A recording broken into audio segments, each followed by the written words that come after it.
தாய் தமிழ் உறவுகளுக்கு வணக்கம். சற்று முன் காலமானார், சிறையிலிருந்து பரோலில் விடுதலையாகின்றார் என்ற தலைப்பில் இந்த காணொளியை காண்கிறோம். பிரபல யூடியூபர், இவருடைய தாயார் சற்று முன் காலமானார். ஒரு சில நாட்களுக்கு முன்பாக யூடியூபர் சவுக்கு சங்கர் அவர்கள் ஆந்திராவில் பதுங்கியிருந்த பொழுது காவல்துறையினரால் கைது செய்யப்பட்டார். தற்பொழுது குண்டர் சட்டத்தின் கீழ் அடைக்கப்பட்டுள்ளார். சிறையில் உள்ளார் சவுக்கு சங்கர். சவுக்கு சங்கர் சிறையில் உள்ள இந்த நிலையில் அவருடைய தாயார் காலமாகிவிட்டார். பரோலில் வருகின்றார். தன்னுடைய தாய்க்கு இறுதி சடங்குகள் செலுத்துவதற்காக யூடியூபர் சங்கர் அவர்கள். சவுக்கு சங்கர் அவருடைய தங்கையைத்தான் காங்கிரஸ் எம்பி சசிகாந்த் செந்தில் திருமணம் முடித்துள்ளார் என்பது குறிப்பிடத்தக்கது.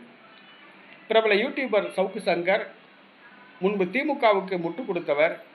ஆனால் இப்பொழுது திமுகவினராலேயே அவர் வழக்குகள் பதிவு செய்யப்பட்டு கைது செய்யப்பட்டு சிறையில் அடைக்கப்பட்டுள்ளார். தன்னுடைய தாயாரின் இறுதி சடங்குக்காக பரோலில் வருகிறார் யூடியூபர் சவுக்கு சங்கர்.